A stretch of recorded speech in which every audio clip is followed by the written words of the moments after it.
Tidak, pria itu lanjut menjelaskan, tambang tembaga tempat kami berada terletak di pantai dan memiliki dermaga sendiri. Semua pengiriman material diangkut melalui laut, dan biji tembaga yang digali juga biasanya dikirim melalui laut. Dan biji tembaga kami dikemas dan dijual ke peleburan tembaga kami di Turki. Dan pabrik peleburan tembaga itu juga merupakan perusahaan yang terorganisir. Jadi setiap kali mereka mengirim kapal untuk mengangkut biji tembaga, mereka akan membawa persediaan makanan dalam jumlah besar. Terlebih lagi, negara kecil seperti Siprus dengan ekonomi yang buruk memiliki banyak manajemen internal yang kacau balau dan banyak korupsi. Jadi kami menyuap bea cukai Siprus dan tidak akan melakukan pemeriksaan apapun di kapal masuk dan keluar, sehingga memastikan kami memiliki banyak persediaan untuk dibawa masuk secara diam-diam. Tama tidak menyangka bahwa organisasi ini bahkan dapat membentuk lingkaran tertutup untuk penjualan biji tembaga. Sambil heran, dia bertanya kepadanya, "Tahukah kamu nama pabrik peleburan tembaga di Turki?" "Ya," pria itu berkata tanpa ragu, "nama pabrik peleburan tembaga itu adalah İzmir." "Oke," Tama mengangguk ringan, berpikir dalam hati, "Saya telah menguasai tambang tembaga di Siprus dan pabrik peleburan tembaga di Turki, dan petunjuk tentang organisasi misterius ini. Ini sedikit lebih baik." Segera, dia bertanya lagi, "Selain itu, informasi apa lagi yang kamu ketahui tentang organisasi ini?" Pria itu berpikir sejenak dan berkata, "Sejujurnya, saluran informasi kami juga tidak terlalu bagus. Di permukaan, kita jauh lebih bebas daripada orang calon korban mati, tapi kami sebenarnya lebih seperti tahanan yang ditahan di tanah. Organisasi memiliki aturan ketat, dan kami tidak diizinkan keluar tanpa izin. Biasanya, ada pengawas yang ditempatkan di tambang tembaga. Jadi kami menghabiskan sebagian besar waktu di tambang tembaga, dan sesekali keluar untuk melakukan tugas."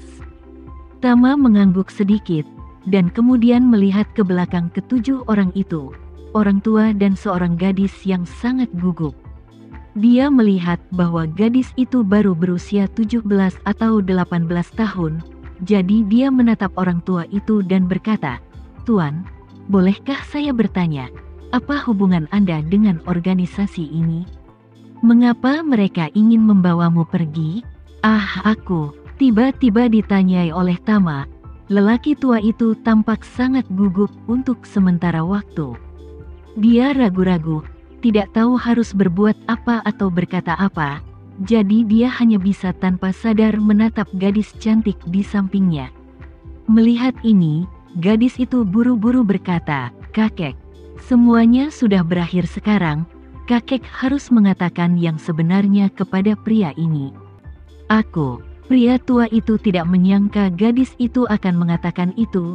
Dia tidak tahu harus berbuat apa untuk sementara waktu. Bagaimanapun, dia hanya seorang pelayan di samping wanita muda itu, dan wanita muda itu memanggilnya kakek di depan umum. Tapi dia bisa mengerti itu. Dia bisa mendengar arti dari kata-kata wanita muda itu, bahwa dia ingin berpura-pura memiliki hubungan antara kakek dan cucu. Namun, wanita muda itu tiba-tiba ingin mengatakan yang sebenarnya, yang membuatnya bingung. "Karena aku tidak tahu bagaimana mengatakan yang sebenarnya." Sebelum lelaki tua itu menunjukkan rasa takutnya, gadis itu buru-buru memimpin dan berkata kepada Tama, "Tuan, kakek saya masih agak ragu-ragu, jadi izinkan saya menjelaskannya kepada Anda." Tama tidak melihat gadis dan keanehan di antara para lelaki tua itu. Melihat gadis itu bersedia menceritakan alasannya, dia mengangguk dan berkata, "Nona, tolong katakan padaku." Gadis itu hanya bisa mengerucutkan bibirnya dan tersenyum, lalu berkata, "Sebenarnya, alasan mengapa orang-orang ini ingin menangkap kakekku dan aku, mungkin karena orang di belakang mereka menginginkan harta yang ditinggalkan ayahku."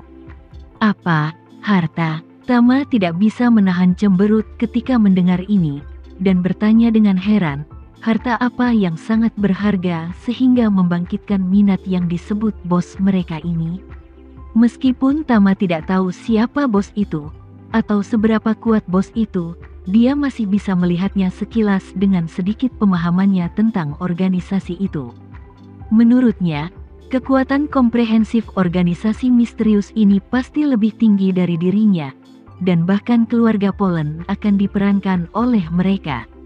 Oleh karena itu, Tama berspekulasi bahwa kekuatan organisasi misterius ini tidak akan lebih rendah dari keluarga Rothschild, yang saat ini menempati urutan pertama di dunia. Bahkan mungkin, jauh lebih kuat dari keluarga Rothschild. Itu karena dia tahu bahwa pihak lain sangat kuat, jadi dia tidak bisa mengerti bagaimana orang berpangkat tinggi seperti itu akan mengambil sesuatu dari keduanya. Melihat bahwa Tama memiliki beberapa keraguan, gadis itu mengeluarkan sachet seukuran telapak tangan dari pakaiannya yang pas untuk sesaat. Kemudian, dengan tangannya yang ramping, putih, dan lembut, dia mengeluarkan cincin perunggu yang tidak mencolok dari bungkusnya. Dan saat cincin itu dikeluarkan dari bungkusnya, Tama merasakan perasaan yang sangat langka, namun sangat familiar. Ini membuatnya segera menyadari bahwa cincin kecil ini sebenarnya adalah senjata ajaib, sama seperti Thunderbolt Order dan Soul Piercing Blade miliknya sendiri. Ini juga pertama kalinya dia melihat senjata ajaib asli di tangan orang lain. Dia berpikir bahwa gadis ini juga memiliki energi spiritual yang sama dengan dirinya. Jadi dia secara tidak sadar membagi beberapa energi spiritual dan diam-diam memeriksa gadis itu. Namun, setelah beberapa penyelidikan, dia tidak menemukan jejak energi spiritual dari gadis ini. Artinya, gadis ini sama sekali tidak memiliki energi spiritual, dan tidak mungkin baginya untuk menjadi orang yang sama dengannya dalam hal energi.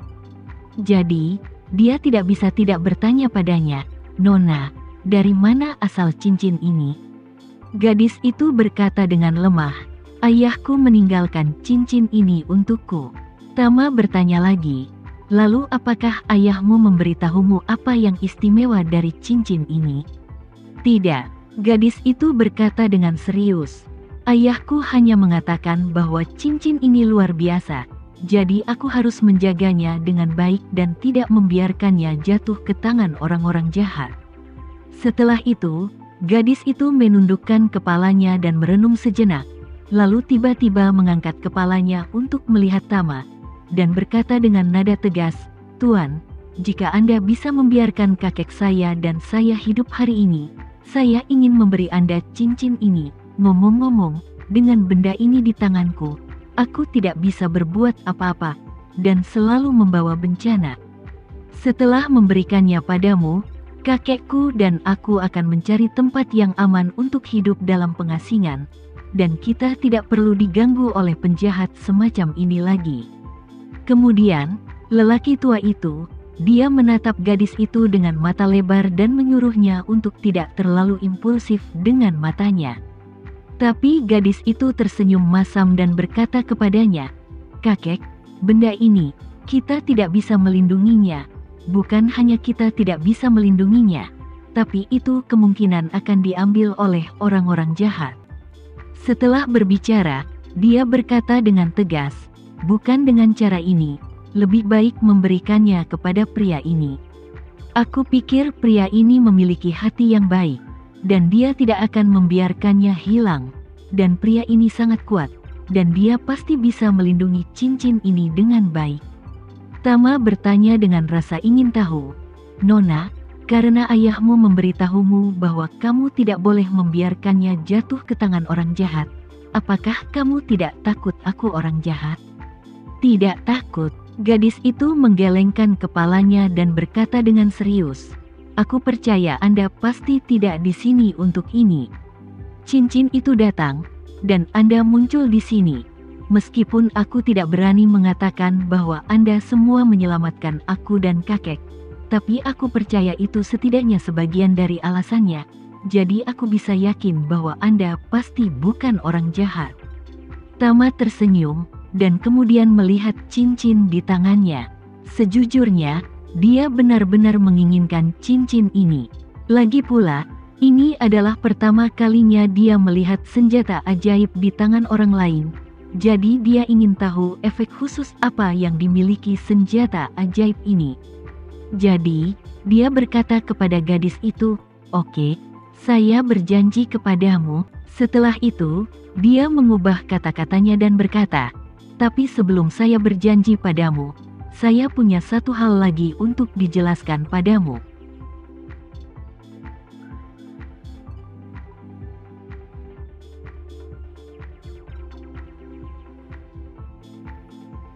Sekian dulu ya video kali ini, kita lanjutkan lagi videonya di lain waktu. Oh iya, bagaimana menurut kalian? Semoga bisa sedikit menghibur kalian semua. Untuk teman-teman yang baru nonton, jangan lupa subscribe ya, hehehe. Dan kalau teman-teman ada yang ingin gabung langganan, bisa langsung gabung saja untuk dapat fitur yang menarik dan sedikit membantu Mimin. Terima kasih banyak sudah menonton, sampai jumpa lagi, bye bye bye.